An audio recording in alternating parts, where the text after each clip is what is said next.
हम लोग व्यवस्था बदल रहे हैं, बहुत बड़ा काम कर रहे हैं।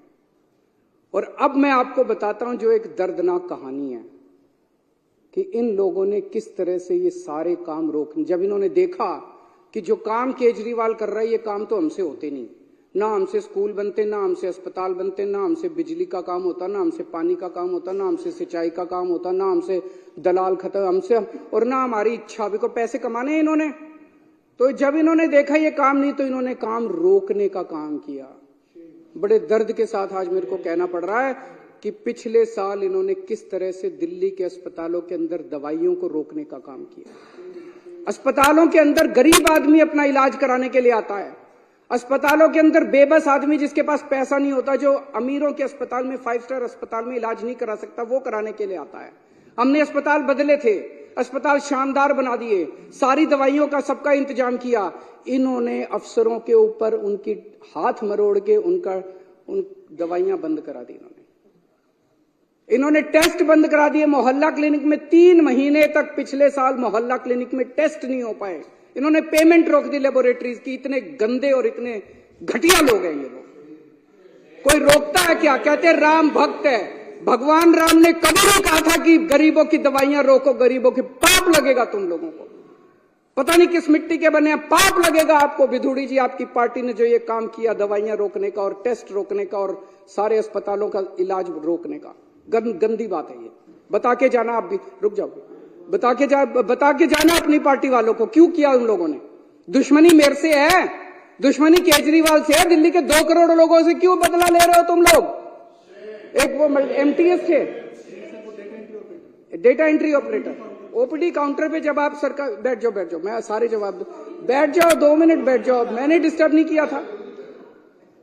दिल्ली के अंदर जब आप अस्पताल में जाते हो, दवाई की खिड़की पे जाते हो, खिड़की ऊपर एक आदमी बैठा मिलता है रजिस्ट्रेशन करने के लिए, ओपीडी के लिए, ओपीडी का कार्ड काटने के लिए। वो कॉन्ट्रैक्चुअल था, वो डेटा एंट्री ऑपरेटर था। एक दिन एक ऑर्डर पास करके इन्होंने दिल्ली के सारे सरकारी अस्पतालों के डेटा एंट्री ऑपरेटर हटा दिए। अब अस्पताल के अंदर रजिस्ट्रेशन करने वाला कोई नहीं बचा। अरे करना क्या चाहते हो? दिल्ली के लोगों को मारना चाहते हो क्या? एक दिन फरिश्ते स्कीम कि अगर दिल्ली की बाउंड्री के अंदर किसी का भी एक्सीडेंट होगा उसका फ्री में इलाज किया जाएगा, चाहे प्राइवेट में हो चाहे सरकारी अस्पताल में हो। 23,000 लोगों का हम फ्री में इलाज करा के उनकी जिंदगी बचा चुके हैं। इन्होंने फरिश्ते स्कीम बंद करा दी। इन लोगों ने, इतने घटिया किस्म के लोग हैं ये लोग।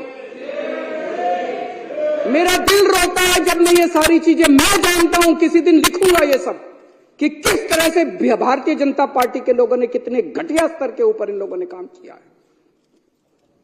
ये राजनीति होती है, ये राजनीति सत्ता के लिए तुम किसी भी हद तक चले जाओगे, कुछ भी करोगे सत्ता के लिए।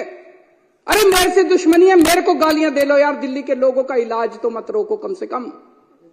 आप लोगों को लगेगा केजरीवाल झूठ बोल रहा है। भाई सरकार तो हमारी है, फिर ये कैसे रोक सकते हैं? ऐसा मन में आएगा ना कि भाई सरकार तो हमारी है, सरकार तो केजरीवाल की है, फिर ये कैसे रोक सकते हैं? मैं बताता हूं कैसे रोक सकते हैं। सर्विसेज इनके पास है। सर्विसेज का मतलब ट्रांसफर पोस्टिंग, किस अफसर को कहां लगाना है, कहां से हटाना है, किस अफसर के खिलाफ कार्रवाई करनी है। अगर कोई अफसर करप्शन करता है तो उसके खिलाफ कार्रवाई, डिसिप्लिनरी प्रोसीडिंग, विजिलेंस, जेल भेजना, ये सारा इनके पास है। पूरा अफसरशाही के ऊपर और स्टाफ के ऊपर और कर्मचारियों के ऊपर इनका कंट्रोल है। आज मेरे को जो मेरा चपरासी मेरे कमरे में चाय पिलाने आता है, अगर कल वो कह दे मैं चाय नहीं पिलाता, मैं उसकी ट्रांसफर नहीं कर सकता मुख्यमंत्री होके भी। इतनी भी पावर नहीं है मेरे पास। सुप्रीम कोर्ट ने ऑर्डर पास किया, भाई ऐसे सरकार नहीं चल सकती, इनके ऊपर कंट्रोल मुख्यमंत्री का होगा। इन्होंने कानून ला के पास कर दिया कि नहीं, कि मुख्यमंत्री का नहीं होगा, एलजी का कंट्रोल होगा, केंद्र सरकार का कंट्रोल होगा। अब ये क्या कर रहे हैं? एक आईएएस अफसर को बुला के धमकी दी जा रही है। धमकी क्या दी जा रही है कि अगर तुमने इस सरकार का एक भी काम किया, किसी भी मंत्री का एक भी काम किया, तुमको जेल भेज देंगे, तुमको सस्पेंड कर देंगे, तुम्हारे ऊपर झूठा केस बना देंगे। जैसे इतने सारे झूठे केस अभी इन्होंने बताए। तुम्हारे पर झूठा केस बना देंगे, सस्पेंड कर देंगे, ईडी लगा देंगे, सीबीआई लगा देंगे। खबरदार अगर तुमने इनका साथ दिया तो। रो रहे हैं आईएएस अफसर, रो रहे हैं दिल्ली सरकार के कर्मचारी। एक मेरे पास अफसर आया, टप टप आंसू बह रहे थे, 56 साल की उम्र है उसकी, और टप टप आंसू बह रहे थे उस आईएएस अफसर के। वो बेचारा वो कहता है जी मैंने कभी ऐसी नौकरी नहीं देखी, इस तरह का माहौल मैंने कभी नहीं देखा कि खुलेआम हमें धमकाया जा रहा है। दिल्ली के अंदर, पूरी दिल्ली के अंदर पानी का संकट इन्होंने और सीवर का संकट पैदा कर रखा है। कैसे? आप लोगों ने इस पूरी विधानसभा ने बैठ के बजट पास किया पिछले साल। आपने कहा भाई 5,000 करोड़ रुपए बजट होगा दिल्ली जल बोर्ड का। वो सारा पैसा लेके बैठ गए ये लोग।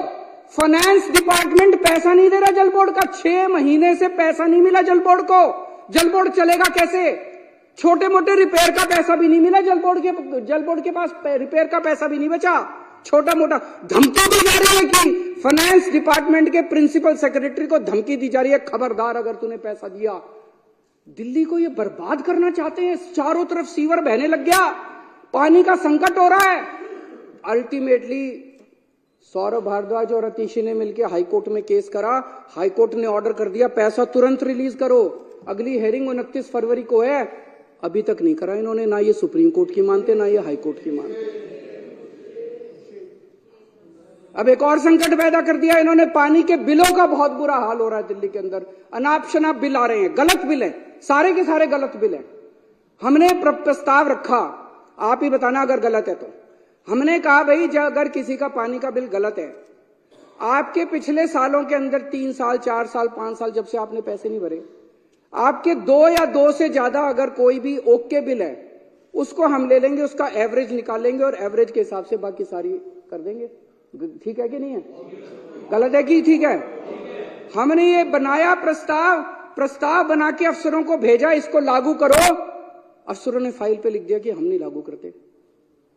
फिर बुला के पूछा उनसे, अफसरों से रोने लग गए बेचारे। बोले जी कह रहे हैं तुम्हारी नौकरी चली जाएगी, तुमको जेल में डाल देंगे अगर तुमने ये प्रस्ताव पारित किया तो।